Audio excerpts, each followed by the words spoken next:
कानपुर से बहुत कम ही लोग जानते होंगे कि उभर कर एक सितारा हम लोगों के बीच में आया है। आज हमारे दर्शकों को ये बताते हुए हमें अपार खुशी हो रही है कि आज सी न्यूज़ के दर्शकों के साथ हमारे साथ वो सितारा मौजूद है। हम ज़्यादा देर आपको इंतजार नहीं कराएंगे, हम आपको इंट्रोड्यूस कराते हैं आशिकी 2 के लीडिंग सिंगर अंकित तिवारी से, जिनका सॉन्ग सुन रहा है ना तू बहुत ज़्यादा धूम मचाया है जिसने। लीजिए, इंतजार की घड़ी हम खत्म करते हैं और हम बात करते हैं सीधे अंकित जी से कि कैसे उनका ये सफर शुरू हुआ, कैसे स्ट्रगल करके आज वो इस सफर तक पहुंचे। अंकित जी, स्वागत है आपका। Thank you so much. Thank you. Ankit ji, एक छोटी सी बात, हमारे दर्शक आपके बारे में बहुत कम लोग जानते होंगे। सबसे पहले तो मैं ये जानना चाहता हूँ कि आप कानपुर से बिलोंग करते हैं, बहुत कम ही लोग इस चीज़ को जानते होंगे। आपको आज इस सोने की चिड़िया कहे जाने वाले शहर से म्यूजिकल के लिए बहुत ही कम लोग जानते हैं कि यहाँ पे स्कोप है, लेकिन इस जगह से निकल कर आप म्यूजिकल इतनी बड़ी इंडस्ट्रीज में गए, आज कैसा महसूस कर रहे हैं आप? देखिए, सबसे पहली बार कानपुर में स्कोप है, और ये मेरा ये कहना गलत होगा कि वहाँ जाके सीखा या वहाँ जाके सब कुछ किया। कानपुर में सीखा। मेरे गुरुजी श्री विनोद कुमार द्विवेदी जी, उनसे संगीत की शिक्षा ली, और उससे पहले बचपन पूरा म्यूजिक से भरा रहा, क्योंकि घर का माहौल संगीत से भरा रहा हमेशा। अब आपका सवाल कि बॉम्बे में जाके कैसा महसूस हुआ। देखिए, एक किसी चीज़ को पाने के लिए दौड़ना पड़ता है, तो एक स्ट्रगल का टाइम जो सबके जीवन में आता है, वो भी मेरे जीवन में आया। करीबन 6 साल के आसपास संघर्ष रहा कि सपना था और उसके पीछे मैं और मेरा परिवार दोनों दौड़े। मैं वहाँ पे दौड़ रहा था, मेरे घर वाले यहाँ पे, मम्मी पापा या पूरा परिवार सब साथ, सपोर्ट बहुत अच्छा रहा। तो जब आपको सपोर्ट मिलता है, आपके खुद का सपना साकार करने के लिए, जब आपके घर वाले ही कहते हैं कि नहीं, मतलब मेरा बेटा कर सकता है, तो और आप हिम्मत आ जाती है आपके अंदर। और कहीं आप गलत होते हो या कहीं आप खुद ही कहते हो कि यार नहीं हो पा रहा है, तो कोई दूसरा हाथ पकड़ के जाएगा, नहीं तुम नहीं करोगे तो कौन कर पाएगा।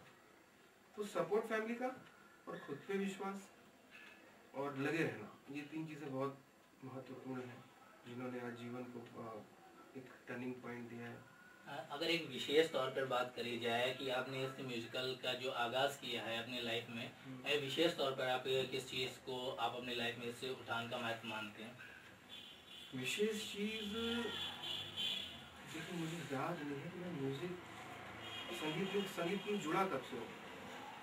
तो क्या होता है कभी कभी कि मोस्टली फैमिली को अगर आप किसी से बात करेंगे, किसी पेरेंट्स से पूछेंगे, तो बच्चा क्या करना चाहता है, अरे हम तो इंजीनियरिंग करेंगे, अरे मेरा बच्चा डॉक्टर बनेगा, मेरा बच्चा ये म्यूज़िक वाली फील्ड तो शायद ही माँ बाप सोचे कि मेरा बच्चा गायक बनेगा, कौन बोलेगा, मेरा बच्चा म्यूज़िक डायरेक्टर, मेरा बच्चा हीरो बनेगा। ये बोलने वाली चीज़ नहीं है, ना ही किसी माँ बाप के दिल में ख्याल आता है कि मेरा बच्चा ऐसा कुछ करेगा। पहले ये ख्याल ऐसा ही आता है कि इंजीनियर, डॉक्टर। तो विशेष बात यही है कि सपोर्ट बहुत इम्पोर्टेंट है हर चीज़ को करने में, जो कि मेरी फैमिली से। अगर सपोर्ट ना होता तो शायद बॉम्बे नहीं जा पाता। बॉम्बे ना जा पाता तो आप इंटरव्यू ना ले रहे होते। विशेष तौर पर अगर एक बात करी जाए तो लाइफ में आपने सबसे पहले, अगर जो म्यूजिक की बात करी जाए, तो सॉन्ग्स की आपने कहाँ से शुरुआत करी, किस तरह से आपने बातचीत की, इस लाइन में किस तरह से आप आए? देखिए, लाइन में संगीत की अगर आप बात, बॉलीवुड और संगीत थोड़ा अलग अलग है। आप क्या पूछना चाहते हैं? हाँ, मैं कहना चाहता हूँ इस इंडस्ट्री बॉलीवुड में। जी जी जी। बॉलीवुड में आज से करीबन जाना, मतलब एंट्री हुई 6 साल पीछे आप चले जाओ, तब गया था। और ऐसा भी ये नहीं कहा जा सकता कि म्यूज़िक तब से शुरू हुआ। म्यूज़िक एक्चुअली बहुत पहले से शुरू हो गया था। बॉलीवुड में एक विश्वास के साथ गए थे कि हम कुछ कर सकते हैं, या चलो कुछ करते हैं, ठीक है। और म्यूज़िक डायरेक्शन का ऐसा भी कोई कोर्स नहीं होता है कि मैंने कुछ सीखा हो। वोकल की ट्रेनिंग ली थी, जो एक रियाज होता है सुबह उठ के, गाने की ट्रेनिंग होती है, म्यूज़िक डायरेक्शन की कोई ट्रेनिंग नहीं होती।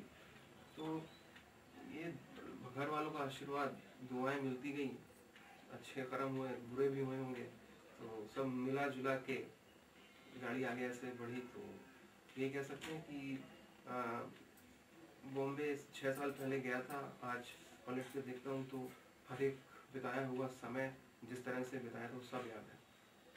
एक मूवी जो आशिकी 2 है, आते ही सारे लमसम सारे न्यू कमर के साथ ये मूवी लॉन्च हुई है, तो उसके बाद इतनी अपार सफलता महसूस हुई, तो उसमें आपका भी काफ़ी, आपके सॉन्ग का भी काफ़ी श्रेय रहा। उसके बाद आपको कैसा महसूस हुआ कि आपने पहले ही डेब्यू किया इतने बड़े उससे, और उसके बाद इतनी सुपरहिट मूवी भी गई, आपका सॉन्ग भी काफ़ी हिट रहा, कैसा आपको महसूस? देखिए डेब्यू नहीं है ये, पहली फिल्म थी मेरी 2 दूनी 4 जी ऋषि जी, नीतू जी। जी दूसरी फिल्म डायरेक्टर थे हबीब फैजल, जी। अगर आपको याद हो। दूसरी फिल्म थी साहब बीवी और गैंगस्टर, जी जिमी शेरगिल, माही गिल, रणदीप हुडा। डायरेक्टर थे प्रेमांशु भैया जी। ये मेरी तीसरी फिल्म है, जी आशिकी 2, डायरेक्टर मोहित और प्रोडक्शन हाउस विशेष फिल्म। हाँ, शोहरत से मिली, मतलब लोगों ने जाना इस गाने से, तो बहुत खुशी होती है एक्चुअली। लेकिन ज़्यादा आप ये कह लो कि एक गाना आया सुन रहा है तो फिर ज़्यादा उसी से सुन रहा है तो, या उसी को कंटिन्यू कर लो, तो वो भी गलत है। अब मेरे हिसाब से सुन रहा है तो हो गया, अब आगे क्या, वो तो हो गया, उसका जो काम था वो कर दिया उस गाने ने, या जो मेरे नसीब में था उस गाने से मिल गया। अब आगे की तैयारी हो रही है। और अपकमिंग के बारे में आपकी बात करी जाए तो कौन से ऐसे म्यूजिक हैं जिनको लेके आप काफ़ी मेहनत कर रहे हैं, या क्या तैयारियां हैं लाइफ में आपकी? देखिए जो भी रिलीज़ है एज अ म्यूज़िक डायरेक्टर, जो रिलीज़ है वो मेरी फिल्म अगले साल तक आएंगी, और उसमें काफ़ी फिल्में हैं, और कुछ प्रोडक्शन हाउस बालाजी के साथ है, राष्ट्रीय प्रोडक्शन हाउस के साथ है, विशेष फिल्म के साथ फिर से है, और एक नए डायरेक्टर हैं उनके साथ है। तो ऐसे प्रोजेक्ट्स आ रहे हैं। एज ए सिंगर मैंने स्माइल जी के लिए गाया, स्माइल दरबार जी के लिए, हिमेश जी के लिए गाया। एज अ सिंगर वो गाने कब आने वाले हैं वो मुझे नहीं पता, लेकिन हाँ मेरी फिल्में एज अ म्यूजिक डायरेक्टर अगले साल तक ज़रूर आप सुनेंगे। तो ये थे हमारे साथ अंकित जी, लेकिन हम अपने दर्शकों के लिए एक स्पेशल अंकित जी से डिमांड करेंगे कि एक सॉन्ग की कुछ कड़ियाँ हमारे दर्शकों के लिए गुनगुना दें। हम अंकित जी से आपसे रिक्वेस्ट करना चाहते हैं, हमारे दर्शक ये भी सुनना चाहते हैं कुछ कड़ियाँ जो आपका फेवरेट सॉन्ग हो, और मैं स्पेशली सुन रहा हूँ तो काफ़ी ज़्यादा फेमस आपका सॉन्ग हो चुका है। तो मैं कानपुर की जनता के लिए और हमारे देश की जनता के लिए चाहता हूँ कि अब 2 लाइनें अपने अंदाज में। सुन रहा है तो जी जी। मुझको इरादे दे, कसमें देवा दे दे, मेरी दुआओं के इशारों को सहारे दे, दिल को ठिकाने दे, नए बहाने दे, ख्वाबों की बारिशों को मौसम के पैमाने दे, अपने करम की कारागाहे कर दे इधर भी तू निगाहे, सुन रहा है ना तू,